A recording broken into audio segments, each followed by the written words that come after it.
Hi friends, welcome to Neetha's taste land. നമ്മളിന്ന് ചെയ്യാൻ പോകുന്നത് ചോറിന്റെ കൂടെ കഴിക്കാൻ പറ്റിയ ഒരു ഒഴിച്ചുകറിയാണ്. ഒഴിച്ചുകറി എന്ന് പറഞ്ഞിട്ടുണ്ടെങ്കിൽ വളരെ സിമ്പിൾ ആയിട്ട് ചെയ്യാൻ പറ്റിയ കറിയാണ്. നമ്മുടെ വീട്ടിൽ എപ്പോഴും ഉള്ള ഇൻഗ്രീഡിയൻസ് വെച്ചിട്ട് തന്നെയാണ് നമ്മൾ ഈ കറി ഉണ്ടാക്കുന്നത്. വേറൊന്നല്ല, നമ്മുടെ തക്കാളിയും പരിപ്പും തേങ്ങ അരച്ച കറിയാണ്. നമുക്ക് ചോറിന്റെ കൂടെ കഴിക്കാൻ പറ്റിയ നല്ലൊരു ഒഴിച്ചുകറിയാണ്. അതുപോലെ തന്നെ ഇപ്പൊ നമുക്കിതില് തേങ്ങ അരച്ച് ചേർക്കുന്ന ആ ഒരു പോർഷൻ ഒഴിവാക്കണമെങ്കിൽ ഒഴിവാക്കാം. എന്താന്ന് വെച്ചിട്ടുണ്ടെങ്കിൽ തേങ്ങ അരയ്ക്കാൻ ബുദ്ധിമുട്ടാണ്, തേങ്ങ അരയ്ക്കാൻ മടിയാണെന്നുള്ള ആളുകൾക്ക് തേങ്ങ അരയ്ക്കുന്ന പോർഷൻ ഒഴിവാക്കിയിട്ട് ബാക്കിയുള്ള പ്രിപ്പറേഷൻ ചെയ്തിട്ടുണ്ടെങ്കിൽ ടേസ്റ്റി ആയിട്ടുള്ള കറി കഴിക്കാം. പിന്നെ തേങ്ങ അരച്ച് ചേർക്കണമെങ്കിൽ കൂടുതൽ ടേസ്റ്റി ആയിരിക്കും. അതുപോലെ ഇപ്പൊ നമ്മൾക്ക് ഇപ്പൊ പരിപ്പിന്റെ വേറൊരു കറി ചെയ്തിട്ടുണ്ട് ഇതിനു മുൻപ്. അത് നമ്മുടെ പരിപ്പ് മുളക് കറി എന്ന് പറഞ്ഞിട്ട് വളരെ സിമ്പിൾ ആയിട്ടുള്ള റെസിപ്പി. ഇത് അതിൽ നിന്ന് ചെറിയ വ്യത്യാസമേ ഉള്ളൂ. അപ്പോ ഇതില് പരിപ്പായതുകൊണ്ട് വെളുത്തുള്ളി ചേർക്കണം എന്നുള്ള ആളുകൾക്ക് വെളുത്തുള്ളി ചേർക്കാം. ഞാനിപ്പോ വെളുത്തുള്ളി ചേർക്കാതെയാണ് ഈ കറി ചെയ്യുന്നത്. വെളുത്തുള്ളി ചേർക്കണം എന്നുള്ള ആളുകളാണെങ്കിൽ നമ്മൾ തേങ്ങ അരയ്ക്കുമ്പോൾ 2 അല്ലി വെളുത്തുള്ളിയും കൂടി ചേർത്ത് അരച്ചാൽ മതി. അത്ര മാത്രമേ ഉള്ളൂ ഈ കറിയിൽ, വേറെ പ്രത്യേകിച്ച് കാര്യങ്ങളൊന്നുമില്ല. അപ്പൊ നമുക്ക് വളരെ വേഗത്തിൽ നമ്മുടെ തക്കാളിയും പരിപ്പും കറി ഉണ്ടാക്കിയിട്ട് വരാം. നിങ്ങൾ ആദ്യമായിട്ടാണ് ഈ ചാനൽ കാണുന്നതെങ്കിൽ സബ്സ്ക്രൈബ് ബട്ടൺ ക്ലിക്ക് ചെയ്തതിന് ശേഷം അതിന്റെ റൈറ്റ് സൈഡിൽ കാണുന്ന ബെൽ ഐക്കണിലും കൂടി ക്ലിക്ക് ചെയ്യുക. അപ്പോൾ ഞാൻ അപ്ലോഡ് ചെയ്യുന്ന എല്ലാ വീഡിയോകളും ഉടൻ തന്നെ നിങ്ങളിലേക്ക് എത്തുന്നതായിരിക്കും.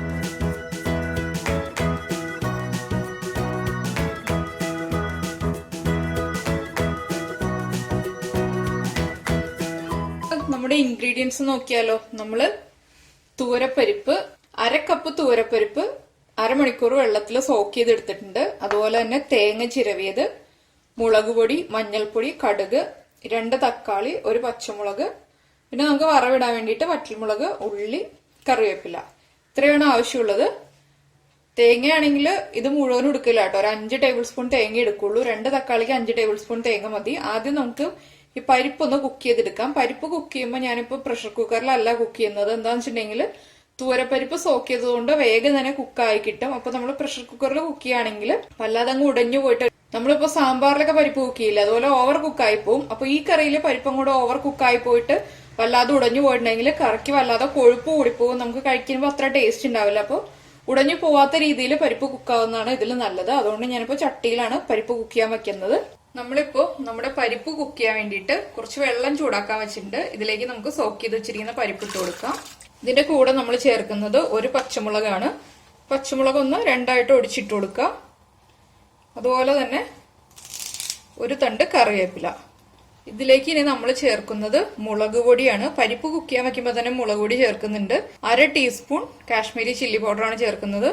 എരിവ് അധികം ഇല്ലാത്ത കറിയാണ്. അപ്പൊ എരിവ് കൂടുതൽ വേണമെന്നുണ്ടെങ്കിൽ പച്ചമുളകിന്റെ എണ്ണം കൂട്ടുക. എന്താണെന്ന് വെച്ചാൽ മുളക് പൊടി കൂട്ടിയിട്ടുണ്ടെങ്കിൽ കറിയുടെ കളറിൽ വ്യത്യാസം വരും. അതുകൊണ്ട് പച്ചമുളകിന്റെ എണ്ണം മാത്രം കൂട്ടുക. 1/4 ടീസ്പൂൺ മഞ്ഞൾപ്പൊടി. ഇതിലേക്ക് നമ്മളിപ്പോൾ ഉപ്പ് ചേർക്കില്ല. പരിപ്പ് കുക്കായതിനു ശേഷം മാത്രമേ ഉപ്പ് ചേർക്കുള്ളൂ.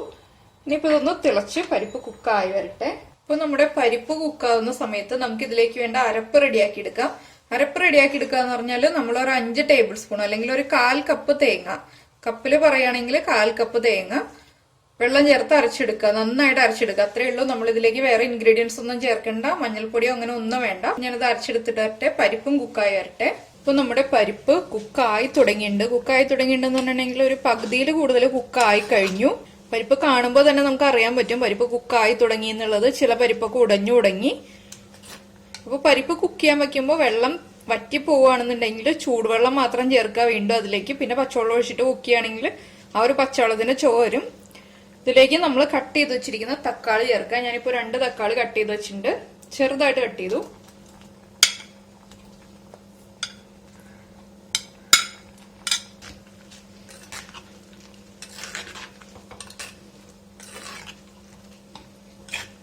ഇനി നമുക്ക് ഇതിലേക്ക് ഉപ്പ് ചേർക്കാം. നമ്മൾ ആദ്യം ഉപ്പ് ചേർത്തിട്ടുണ്ടായില്ല. പരിപ്പ് കുക്കാവാൻ വേണ്ടിയിട്ടാണ് നമ്മൾ ഉപ്പ് ചേർക്കാതിരുന്നത്.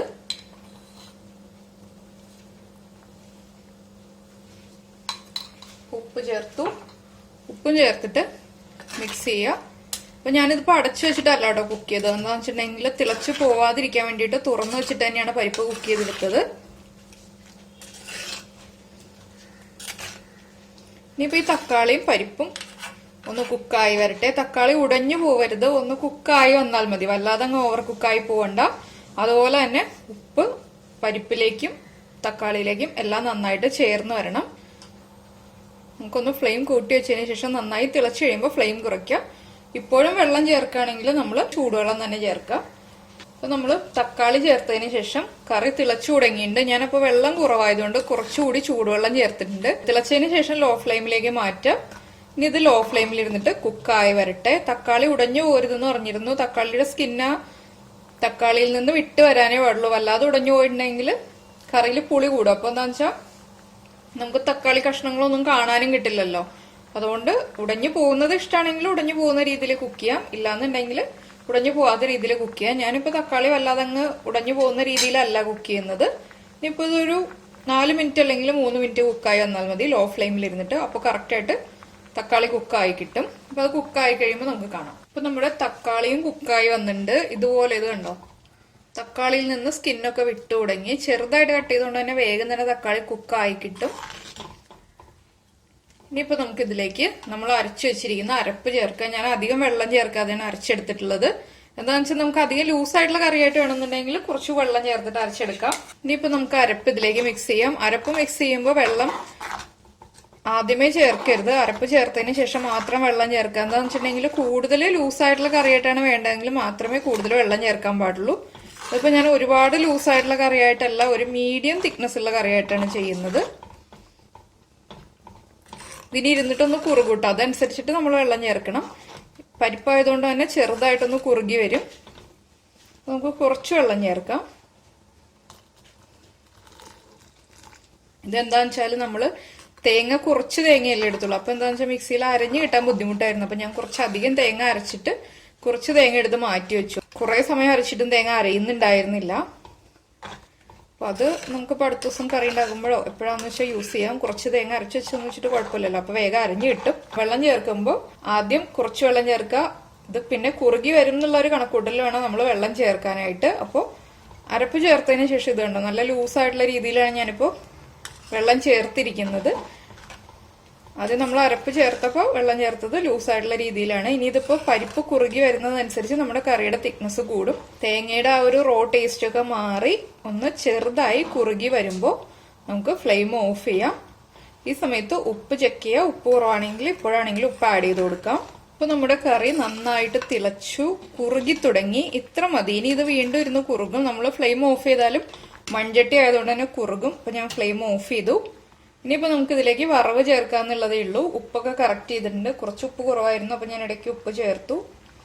ഇതുണ്ടോ, തിളച്ചോണ്ടിരിക്കുന്നുണ്ട് വീണ്ടും. നമ്മൾ ഫ്ലെയിം ഓഫ് ചെയ്താലും ചട്ടിയുടെ ചൂട് കുറയുന്നത് വരെ ഇതിങ്ങനെ തിളച്ചോണ്ടിരിക്കും. അപ്പൊ അതനുസരിച്ച് മൺചട്ടിയിലാണ് വെക്കുന്നതെന്നുണ്ടെങ്കിൽ നമ്മൾ കുക്ക് ചെയ്ത് പരിചയമുള്ള ആൾക്കാർക്ക് അറിയാൻ പറ്റും ഒരു കൺസിസ്റ്റൻസി എങ്ങനെയാണെന്നുള്ളത്. അതനുസരിച്ച് ഫ്ലെയിം ഓഫ് ചെയ്ത് കൊടുക്കുക.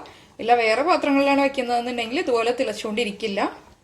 മൺചട്ടി ആണെങ്കിൽ മാത്രമേ ഇങ്ങനെ ഉണ്ടാവുള്ളൂ കേട്ടോ. അപ്പൊ നമ്മള് വറവ് റെഡിയാക്കാൻ വേണ്ടിയിട്ട് ഒരു പാൻ ചൂടാക്കിയിട്ടുണ്ട്. ഇതിലേക്ക് വെളിച്ചെണ്ണ ഒഴിച്ചു കൊടുക്കുക. വെളിച്ചെണ്ണയിൽ തന്നെ ചെയ്യണം കേട്ടോ. നമ്മൾ ഇതുപോലെയുള്ള നാടൻ കറികൾ ചെയ്യുമ്പോൾ വെളിച്ചെണ്ണ തന്നെ യൂസ് ചെയ്യാം. വെളിച്ചെണ്ണ ചൂടായി വരുമ്പോൾ കടുക് ഇട്ട് കൊടുക്കുക. 1 ടീസ്പൂൺ കടുകാണ് ഞാൻ എടുത്തിരിക്കുന്നത്. ഇനി കടുകൊന്ന് പൊട്ടി വരട്ടെ. അപ്പൊ നമ്മുടെ കടുക് പൊട്ടിക്കൊണ്ടിരിക്കുന്നുണ്ട്. ഇതിലേക്ക് നമുക്ക് ഉള്ളി ചേർക്കാം. ഒരു 4 ഉള്ളി റൗണ്ടിൽ കട്ട് ചെയ്തെടുത്തതാണിത്. ഈ ഒരു കറിയിൽ ഉള്ളി ചേർത്താലേ ടേസ്റ്റ് ഉണ്ടാവുള്ളൂ കേട്ടോ. ചില കറികളിൽ അങ്ങനെയുണ്ട്. അപ്പോൾ ഇതിൽ നമ്മൾ ഉള്ളി ചേർക്കുക. ഇനിയിപ്പോൾ ഉള്ളിയുടെ കളറൊന്ന് ചേഞ്ച് ആയി വരണം. അപ്പോൾ ഈ ഉള്ളിയുടെ കളറൊന്ന് ചേഞ്ച് ആയി തുടങ്ങുന്നുണ്ട്. നമുക്ക് ഇതിലേക്ക് കട്ട് ചെയ്ത് വെച്ചിരിക്കുന്ന വറ്റൽമുളക് ചേർക്കാം. അതുപോലെ തന്നെ കറിവേപ്പില.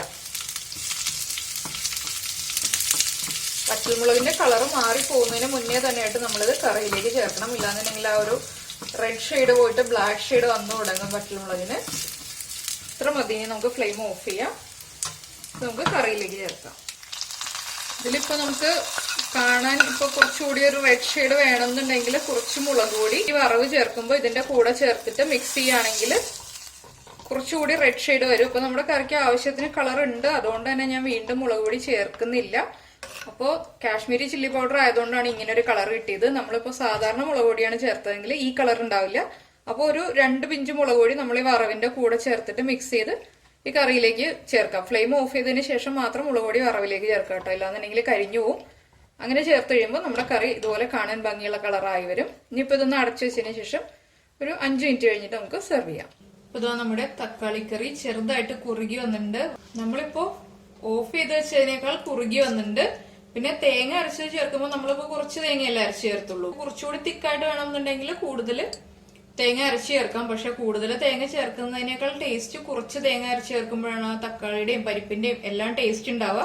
ഇതിലേക്ക് ഞാനിപ്പോ കുറച്ച് മുളക് പൊടി എണ്ണ ചൂടാക്കിയിട്ട് എണ്ണയിലൊന്ന് മിക്സ് ചെയ്ത് ഒന്ന് ചൂടായി വന്നപ്പോ ഇതിലേക്ക് മിക്സ് ചെയ്ത് കൊടുത്തു. എന്താന്ന് വെച്ചിട്ടുണ്ടെങ്കിൽ ഫോട്ടോയിൽ കാണാൻ ഒരു ഭംഗി ഉണ്ടാവാൻ വേണ്ടി മാത്രമാണ് അങ്ങനെ ചെയ്തത്.